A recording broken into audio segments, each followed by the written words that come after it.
바쁜 당신이 알아야 할 모든 것 여기에 있습니다. KBS 1라디오 김성환의 시사야. 민주당과 국민의힘이 부동산 양도소득세 면제 범위를 상향하려는 것과 관련해 정의당과 기본소득당이 강하게 반발하고 있습니다. 기본소득당 용해인 의원은 거대 여야가 대선을 앞두고 부자들 표를 의식해 양도세를 완화하려 한다 이렇게 비판을 했는데요. 이런 가운데 국회 기재위 조세소위원회가 양도소득세 완화안에 대해 논의했지만 결론은 내지 못한 것으로 지금 알려지고 있습니다. 기본소득당 용해인 의원 연결해서 어떤 이유로 양도소득세 완화안에 대해서 반대하는지 얘기 나눠보도록 하겠습니다. 의원님 안녕하십니까? 네, 안녕하세요. 기본소득당 용해인입니다. 네, 당초 알려지기로는 민주당이 1가구 1주택자의 경우에 양도세 비과세 기준인 현행 시가 9억 원을 12억 원으로 상향 조정하는 안을 이제 이 법안을 발의를 한 상황이었다고는 알고 있는데 국민의힘도 여기에 동의하는 분위기예요. 근데 의원님께서는 왜 양도세 완화에 반대하시는 겁니까? 네, 일단 이 말씀부터 좀 드리고 싶은데요. 네. 이게 양당의 이야기를 들어보면 2008년 이후에 발생한 주택가 거래가격 상승을 반영한다라는 취지인데 네. 사실 이렇게 따지면 근로소득세나 종합소득세 기본공제도 물가 인상을 반영해서 올려야 하는 것이 논리적입니다. 그런데 사실은 그런 이야기를 양당에서는 하지 않거든요. 그러니까 자산으로 돈을 버는 것에 대해서는 최대한 세금을 깎고 또 깎겠다라는 의지들을 좀 보여주고 있는 것이라는 생각이 들고요. 네. 이게 이제 지난해에 집값 잡겠다라고 하면서 다주택자 양도소득세 중과 등 조치를 하지 않았습니까? 작년 8월에. 네. 네, 이때는 양도세 완화 이야기가 없다가 갑자기 큰 선거, 그러니까 대선을 앞두고 1주택자 양도세를 완화하겠다라고 이야기합니다. 그래서 제가 좀 살펴보니 정부에서도 사실은 부동의 의견을 오늘 밝혔고요. 정책 실효성보다는 좀 큰 선거를 앞두고 자산가들을 의식한 정치적 세대 개편이라는 비판을 좀 피하기 어려울 것 같습니다. 근데 또 그런 얘기도 합니다. 지금 집값이 많이 한꺼번에 올랐잖아요. 너무 빠른 속도로 올랐기 때문에 양도세를 이렇게 뭐 중과를 하거나 아니면 기존의 양도세 기준을 그대로 갖고 있을 경우에는 너무 세부담이 커지는 거 아니냐 이렇게 얘기도 하거든요. 네. 이게 이제 동시에 있는 것이 세부담이 크다. 그리고 2008년에 비해서 계속해서 그 같은 기준을 유지하고 있기 때문에 물가 상승을 반영하지 못한다라고 이야기하는데요.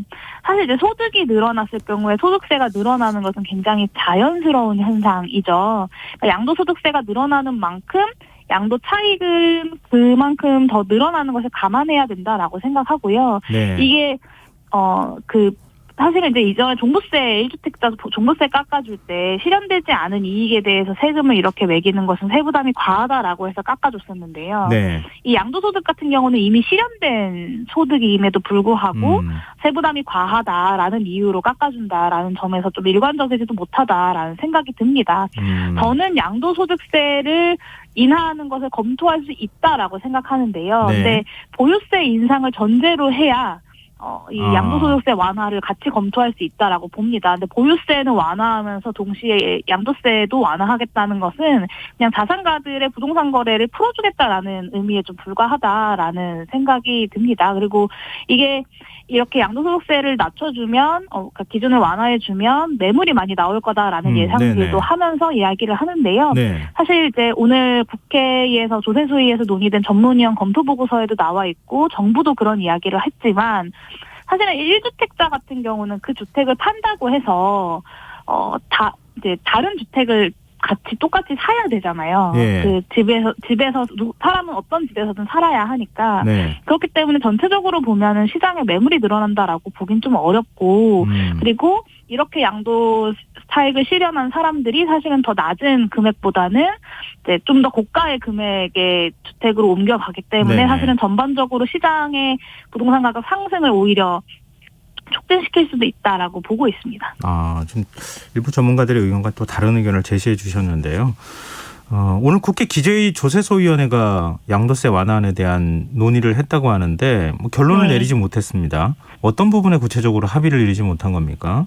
네, 사실은 이제 정부에서 부동의 의견을 밝힌 것이 하나가 있고요. 근데 그럼에도 불구하고 많은 의원님들이 이제 찬성 입장을 밝히셨습니다. 그래서 이제 국민의힘 박형수 의원님께서 제가 발언하기 전에 네. 여야 간에 이견이 없으니 이것은 합의한 것으로 하자라고 말씀을 하셨는데 그 다음 발언 순서가 저였거든요. 네. 근데 이제 제가 발언을 통해서 반대 의사를 명확하게 좀 밝혔기 때문에 소위의 논의 과정상 현재 잠정 합의에 이르지 못하고 이후에 다시 논의하는 걸로 좀 넘어가 있는 상태입니다. 그래서 뭐 여야 간에 그러니까 국민의힘과 더불어민주당 간에 이견이 있어서 합의에 이르지 못했다기보다는 이 양당은 이 양도소득세 기준을 완화하는 것에 둘 다 동의를 했는데 네. 이제 이것에 반대하는 목소리가 분명하게 좀 전달이 되었기 때문에 지금 현재로서는 합의에 이르지 못한 상태다라고 말씀드릴 수 있을 것 같습니다. 그럼 이후 논의 과정은 어떻게 되는 겁니까? 이제 이번 달 말까지 그 세법 개정안을 집중적으로 심사하는 시기입니다. 그래서 지금 현재 조세소위에서 매주 월요일, 수요일, 금요일 이렇게 주 3일을 모여서 회의를 하고 있는데요. 예. 이제 양당에서는 11월 29일이 저희 이제 마지막 회의로 잡혀 있는데 이날 처리를 한다라는 입장인 것으로 알고 있습니다. 근데 이게 사실은 좀 국회법상 근거도 없는 소소위라고 하는 게 있는데요. 네네. 이 소위에 소소위가 있는 건 사실 좀 유례 없는 일인데 양당 간에 소소위 합의를 통해서 공식적인 조세소위 회의가 아니라 소소위 합의를 통해서 통과시키겠다라는 입장인 것으로 저는 알고 있습니다. 그렇군요. 지금 11월 29일까지 어떤 논의가 이루어지는지 좀 지켜봐야 되겠고요. 그리고 민주당 이재명 대선 후보가 기본주택을 논의해달라 그러면서 여야 의원들에게 편지를 보냈어요. 의원님께서 네, 답장을 보내셨다면서요? 네, 이제 오늘 오전에 편지를 받고 꼭 말씀을 드려야겠다 싶어서 예. 답장을 드렸는데요. 뭐 기본주택에 대해서 그 취지에 대해서 뭐 저희 기본소득당이나 제가 반대하지 않습니다만 사실은 기본주택만으로 지금 부동산 문제를 해결하는 것은 불가능하다. 기본주택의 전제로 이 보유세 강화, 토지보유세 도입이 필요하다라는 말씀을 드렸습니다. 근데 이게 제가 이제 지난 4월부터 토지보유세 그 발의를 추진을 했는데요. 네. 이게 비슷하게 이재명 당시 경기도지사 그리고 지금 후보의 공약임에도 불구하고 예. 민주당에서 이 법안을 발의하는 것을 그렇게 크게 뭐 힘이 모이거나 하지 못했습니다. 그래서 네. 제가 8개월 만에 굉장히 어렵게 발의를 했는데요.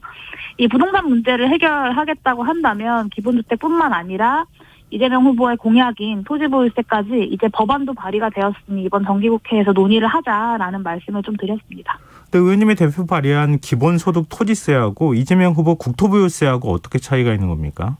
네, 이제 큰 틀에서 비슷합니다. 세율과 같은 세부적인 데서 차이가 있지만요. 그 보유세를 강화하고 여기서 나온 이 보유세를 강화함으로써 투기 수요를 차단하고 여기서 나온 세수를 모든 국민들께 동등하게 돌려드림으로써 보유세 강화에 또 동력을 새롭게 확보한다는 측면에서 이 기본소득 토지세와 이재명 후보의 국토보유세는 큰 틀에서 같은 개념인데요. 다만 제가 제시한 안이 조금 더 보유세율이 높고 그리고 국민들께 나눠드리는 금액도 조금 더 크다 정도의 차이가 있습니다. 지금 토지보유세가 도입되면 이건 이제 물론 국세로 도입하는 것이겠지만 이 네. 이중과세가 될 수 있다 이런 지적에 대해서는 어떻게 생각하십니까? 네, 이제 종부세나 재산세랑 이중과세가 되는 거 아니냐라는 어떤 비판들을 저도 이제 보고는 하는데요. 네. 사실 이제 뭐 저나 이재명 후보가 제안한 기본소득 토지세 같은 경우는 종부세 폐지를 좀 전제로 합니다. 이게 재산세도 토지분은 감면을 하고 건물에 대해서만 부과하게 되고요. 네. 그러니까 재산세 토지분 그리고 종부세가 기본소득 토지세로 통폐합되는 것이죠. 전혀 이중과세가 아니다라고 말씀드릴 수 있습니다. 그러면은 종부세는 없어지고 그리고 기존의 지자체에서 부과했던 재산세는 어떻게 되는 겁니까? 재산세도 토지분은 그만큼을 세액공제를 하기 때문에 지금도 종부세 같은 경우에 그 재산세 감면이 있지 않습니까? 그래서 이 재산세도 토지분은 감면을 하고 부과를 하기 때문에 이중과세 문제는 전혀 없다라고 말씀드릴 수 있겠습니다. 근데 또 하나 궁금한 점이요. 네. 토지에만 세금을 부과하면 집값이 굉장히 높은 건물 가치가 높은 그 경우에도 있을 수 있잖아요. 아파트 가격은 아파트의 경우에는 가지고 있는 토지는 적더라도 집값 자체가 비싼 경우도 있잖아요. 네. 그런 게 또 반영이 되는 겁니까?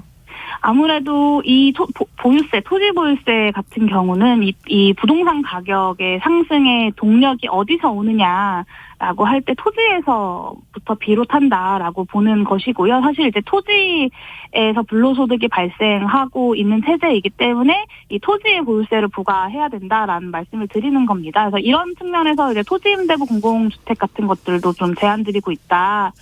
라고 설명드릴 수 있을 것 같습니다. 근데 윤석열 후보의 경우에는 종합부동산세가 이중과세다 이렇게 비판을 하고 있거든요. 네. 종부세를 전면 재검토하겠다는 공약에 대해서는 어떻게 보십니까? 사실 이제 윤 후보님의 주장은 1주택자 종부세를 없애자라는 제안을 하셨는데요. 저는 이게 똘똘한 한 채 현상을 더욱더 심화시킬 것이라고 봅니다. 이게 뭐 길을 쓰고 강남에 한 채를 보유하기 위해서 쟁탈전을 벌이는 사회가 윤석열 후보님이 바라는 세상인지는 모르겠습니다만 윤석열 후보님이 사시는 곳이 2년 동안 한 8억 정도가 올랐습니다. 근데 올해 내는 종부세가 한 180만 원 남짓이거든요. 네. 이것마저 없애겠다는 겁니다. 2년 동안 8억이 올랐는데요. 그러니까 이러면 영혼까지 끌어모아서 강남, 용산, 목동 같은 이제 상급지라고 하는 곳에 입성하려고 하는 것이 뭐 어떻게 보면 개인으로서는 당연한 선택이겠죠. 당연히 네. 집값이 잡힐 수가 없는 것이고요. 이런 측면에서 종부세를 전면 재검토하겠다라는 것은 지금 이미 좀 한계를 드러내고 있는 보유세마저도 유명무실하게 만들겠다는 것이기 때문에 저로서는 좀 동의하기가 어렵습니다. 네. 이 기재부 초과세수 문제에 관해서 좀 여쭤보고 싶은데요. 원래 네. 예측하지 않았던 19조 원 정도의 초과세수가 발생했다는 거 아닙니까? 네. 민주당은 이걸 전 국민 일상회복 방역지원금으로 지원해줘야 한다. 1인당 20만 원씩 이렇게 얘기를 네. 하고 있고 뭐 기존에 이제 윤석열 후보의 경우에는 취임 후에 50조 손실보상하겠다 이렇게 또 얘기하고 있는 상황이기도 한데 이거 어떻게 써야 한다고 보십니까? 저는 사실 두 가지가 다 필요하다고 봅니다. 이 전국민 재난지원금이랑 소상공인 손실보상 둘 중에 하나를 양자택일 해야 된다고 생각하지는 않고요. 뭐 선거를 앞두고 있다는 측면에서 많은 국민들이 곱게 보실 리 없다라고 저도 생각하지만 그럼에도 불구하고 너무 늦었지만 지금이라도 전국민 재난지원금이라거나 아니면 국민의힘 같은 경우에는 50조 손실보상 같은 것을 전면적으로 이야기하고 있다는 점에서 저는 좀 활용할 만한 일이라고 생각합니다. 지금 우리 경제에서 가장 필요한 게 뭔지를 진지하게 좀 물어보고 싶은데요. 이게 수출인가 아니면 재정을 양호하게 유지하는 것인가 저는 아니라고 생각합니다. 이 재난으로 어느 때보다도 벌어진 경제적인 격차를 봉합하고 사람들한테 일어설 수 있는 힘을 주는 것이 지금 재정이 해야 될 역할이고 정부가 해야 될 역할이라고 생각합니다. 근데 그거에 대해서는 뭐 사실 그 여야가 거부하기 어려운 얘기이긴 한데요. 홍남기 경제부총리는 19조 원 가운데 뭐 지방 교부세 빼고 그다음에 국채 상환 문제라든가 이런 거 빼고 나면 실제로 사용할 돈은 그렇게 많지 않다 이렇게 얘기하고 있거든요. 그러면 네, 사실은 재원은 어디서 마련합니까? 네, 사실 이 19조 원 초과세수라는 것 자체에도 지금 여러 가지 논쟁이 있었고 오늘 조세소위에서도 이걸 가지고 오전 내내 좀 실랑이가 있었는데요. 네. 이게 뭐 19조라고 하지만 사실 본예산 추계 기준으로 보면 50조 원입니다. 이게 좀 굉장히 큰 그렇죠. 금액이고요. 예. 그리고 초과세수가 어디에 우선적으로 쓰여야 한다라는 생각이 물론 이제 국가재정법에 쓰여 있긴 합니다만 네. 사실은 최근에 이제 민주당에서 전국민 방역지원금이라는 이야기를 하면서 재원을 그 과세 유예를 통해서 좀 내년에 사용할 수 있도록 하자라는 제안을 하기도 했었습니다. 네. 그러니까 방법이 없는 것은 아니고요. 저는 이 초과세수가 정부가 그리고 기재부의 관료주의가 드러낸 이 무능함의 일면인 50조에 달하는 초과세수가 어디에 우선적으로 쓰여야 한다는 생각부터가 좀 함정이다라는 생각이 들고요. 네. 저는 전례 없는 위기에 필요한 이번 재정의 지출은 사실은 필요하면 국채를 발행해서라도 해야 된다고 생각합니다. 네. 초과세수의 규모와 상관없이 손실보상과 재난지원금은 필요한 것이고 예. 초과세수가 발생했기 때문에 손실보상과 재난지원금을 할 수 있는 것이 아니라 손실보상과 재난지원을 하기 위해서는 이 초과세수뿐만 아니라 국채를 발행해서라도 해야 되는 것 아니냐라는 말씀을 좀 드리고 싶습니다. 네, 오늘 말씀 여기까지 듣겠습니다. 고맙습니다. 네, 감사합니다. 네, 지금까지 기본소득당 용혜인 의원이었습니다.